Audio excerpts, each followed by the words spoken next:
Texas is very favorable to its veterans. It is one of the best states, arguable, debatable to some people. Some people think Wyoming, but Texas is arguably one of the very best states for a veteran to be here. Hello, listeners. You've tuned into Decoding Homeownership, the podcast that takes the mystery out of real estate. For easy access, bookmark us at www.decodinghomeownershippodcast.com. I'm PJ Hollon, your host and decoder in chief. Each week, we bring you the best of the best in real estate to share their wisdom and strategies in this crazy market. Let's cut through the noise and get to what really matters, your success. Enough chit chat. Let's get down to business. Hey, and welcome to another episode of Decoding Home Ownership. I am your host, PJ Hollon, and today I have with me Geoffrey Lyons. He is the realtor to the stars here on our local DFW market and all over Texas, actually kind of all over the United States now that his one little TikTok went super viral over the Christmas holidays. Yeah, so that was ridiculous. And if you don't know what I'm talking about, just go look up the TikTok about Home Alone and what it cost then in Kevin's shopping cart back in 1980 something to today in 2023 or 2024, whatever. Anyway, all right. So today we are starting a new segment called Hometown Heroes. And the reason why we're doing this is Geoffrey is not only, the greatest realtor to all our people, but he's also a veteran himself. So Geoffrey, number one, thank you for your service. We all appreciate it. And number two, you have a lot of clients that are first-time home buyers that are, or even those that have been a while and they're veterans as well, or coming out of military. So really, we want to take this segment of Hometown Heroes to really talk about our veterans and active military and those using their entitlement for the first time, because there's a lot of myths out there, real facts, fake facts, and we're here to just kind of like decode all of that, so to speak, and go into that. So a question I have for you is, what is like the number one question you get whenever you start speaking with your clients that are veterans or active military looking? I get all kinds of questions, as one might imagine, but how much is the down payment most asked, right? Because it's 0%. Asterisk. Yeah, you tell me asterisks because there is a funding fee. Well, not only that, but closing costs. Closing costs are a big part of what you actually have to put down. And probably about 95% of my veterans don't realize that, they're like, hey, we've been 0%. Told 0%, but you do have to come out of pocket for the closing costs. Yep. So, but this is kind of like where you come into play. I mean, I've seen you work some magic where closing costs don't always have to be paid by the borrowers, by the veterans and their family and their spouse. It can come from the seller. So talk to me about asking for seller credit, and when do you feel like that's an appropriate time to see if they can cover those closing costs? I always try to get credit for all of my buyers, regardless of the VA or not, but especially for my veterans, because we're in Texas. We're in the greatest state in the country, in the world, arguably, depending on who you talk to. But I'm going to tell you, it's the best place on earth. That being said, Texas is very favorable to its veterans. It is one of the best states, arguable, debatable to some people. Some people think Wyoming, but Texas is arguably one of the very best states for a veteran to be here, and it takes care of veterans in so many ways. However, also the people love veterans here. Everybody loves veterans, just like they love law enforcement. So everybody will back up a veteran and take care of you. Most places offer veteran discounts of all kinds of different things outside of the home loan process too, but people want to see a veteran successful and they want to take care of you and help you. It's a really great place to be. At the same time too, most people are willing to work with you and in Texas, and they're also willing to do deals and negotiations. Plus, if you're creative and you got somebody like me that comes in there is really lethal, that finds the right levers and actions and things, right? So a little bit about me. I'm a former intelligence guy. In the Army, I served for just shy of 8.5 years in the Army. Was a paratrooper as well, jumping out of airplanes. I started in doing criminal intelligence analysis. Went to the 82nd Airborne, did a tour overseas in Iraq. Got noticed by a SF colonel or Special Forces. Went down to 7th Special Forces Group in Florida and did a lot of fun, spooky stuff across Central and South America to Africa, all the way to the Middle East.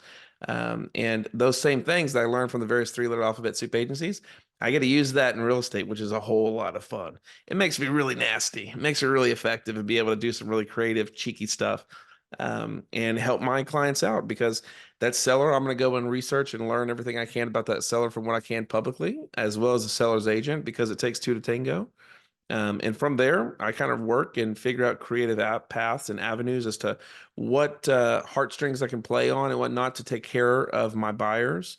And if I'm the seller, I'm doing the opposite thing on the buying side too. I'm going to help out folks. And no matter what, whether it's a veteran or not, though, I will go out of my way to help them. But I always try to leverage and get as much as I can for my buyers and do some creative, cheeky stuff. I would like to interject here, and I want to kind of, you can fill in the gaps on this story, but I want to just give an example of how Geoffrey used his previous experience in getting our clients like the most awesome deal. A home, I'm just going to make up this number so that way, everybody's protected for all kinds of sakes. But let's just say the home was 500,000, right? The home had been on the market maybe just under 2 weeks or so. It was just under 2 weeks. It was probably about 10 days. Mhm. And so our buyers didn't have enough. They were veterans. They didn't have enough. And they probably just had enough for the earnest money. And here in Texas, it's common to put just 1% down for the earnest money. You have to put Yeah. that in like within Mhm. 3 business days of going under contract. So beyond the earnest money, there wasn't enough for the seller, and the closing costs. So Geoffrey did his little digging like he does. He researched who the buyers were. There was no furniture in the home. So obviously they were already moved out of the home and they had already relocated. He found out who the sellers were, where they already went to, and what their time frame was with, oh, they got to be out of this house by whatever. And then he kind of found out like, oh, they bought this house so long ago. This is how much they bought it for. They've got room in the budget for us to go not only down in price, but to ask for the rest of the closing cost. So Mhm. I just thought that was super smart. So he found this super awesome balance. And when he wrote the contract up and structured it, I was like, and he asked me for the approval letter. I was like, do you think this is really going to fly? But I'm like typing the letter, like, okay, good luck. I don't think you're going to get it, but okay. Not only did he not get it, but the buyers ended up getting a refund of their money at the closing table. Like, so when you talk about 0% down, this was truly like a 0% down purchase Yep. for our buyers. So that's some of that special creativity of researching like where to put that, there's that fine line of, Yeah. Threading the needle. just asking for too much, like, Mhm. but he did that. So I just have to like give you some props because I remember that so much of like, okay, I don't think they're gonna get it, but they really need all that money, but okay, but he got it. So kudos to you. Thanks. Thanks. I think my clients like that even more, but I like it that my clients are even happier. So, is what Yeah, it is. exactly. So definitely. So when we talk about also the 0% down, what a lot of people don't realize as far as our veterans that if you were non-exempt, meaning you don't have a VA service disability of 10% or more, you have to pay a funding fee. So it's like you got to pay to play. So a lot of times they don't realize, they're like, what is this astronomical amount? And just staying with the 500,000, I'm just going to kind of use that as an example. So the first time you use your entitlement, if you are non-exempt, you have a 2.15% funding fee. So just putting out my handy dandy little calculator, because I would love to say that I'm Rain Man and can just calculate these numbers in my brain, but I can't and I'm not. But that funding fee the first time would be 10,750. So even though your purchase price with 0% down is 500, you have to add that funding fee in, and it's 500, now it's 510,750. You do have the option, if you have leftover money in seller credit, where anyone can pay for that and you can pay for that up front.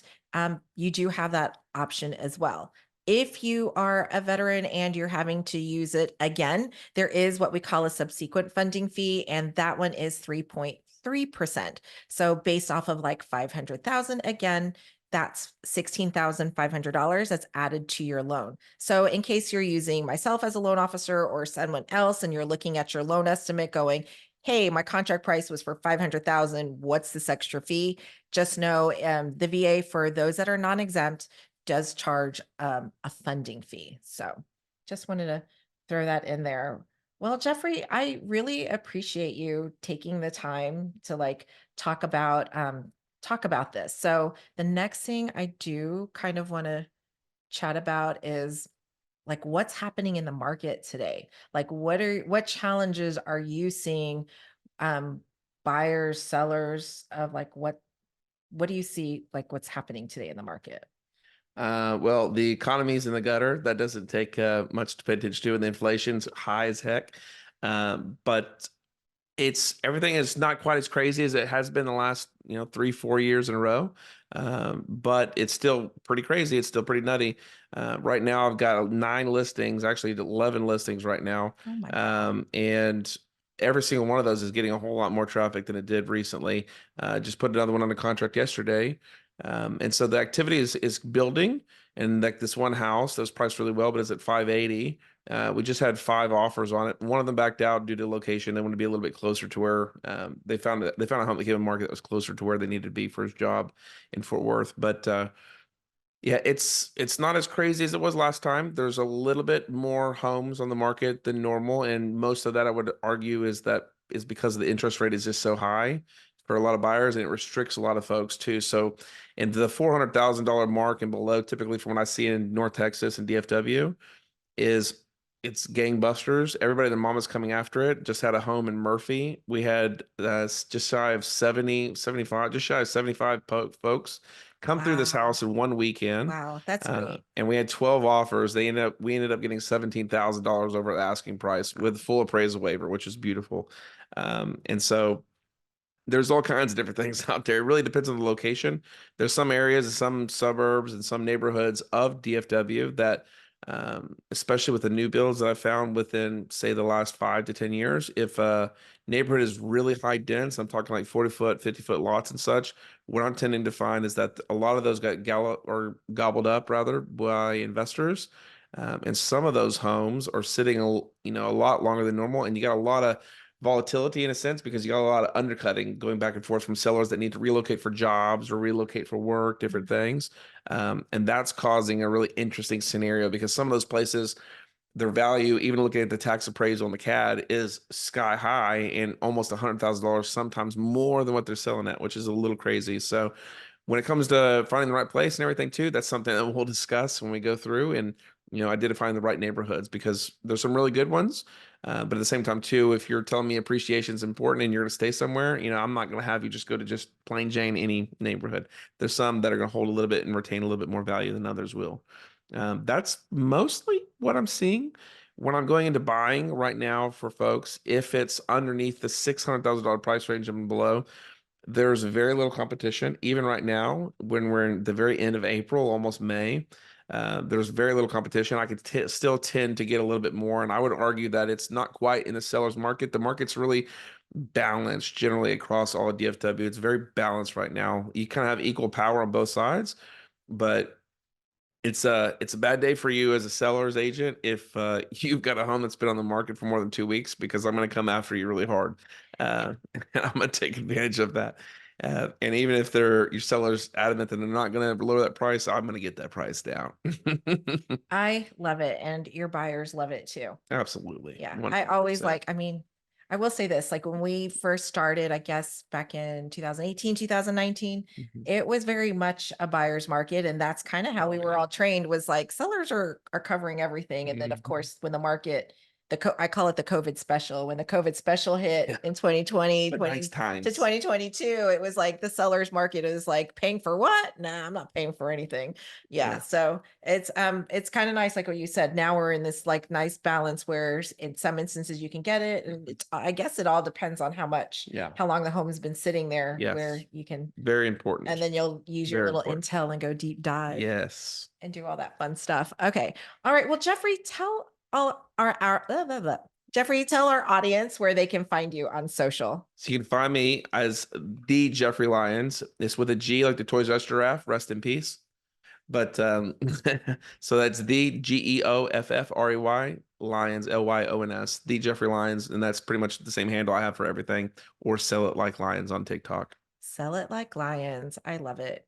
I love it. Love it. Love it. Love it. Okay. Again, thank you for joining us. I'm PJ Hollon with Decoding Home Ownership, and you can find us every week wherever you get your podcasts at, on YouTube at decodinghomeownership.com. And make sure to hit that like button and subscribe. Like, algorithms are everything to us right now. So we'd appreciate it. And we'll talk to you next week. Signing off. Thank you.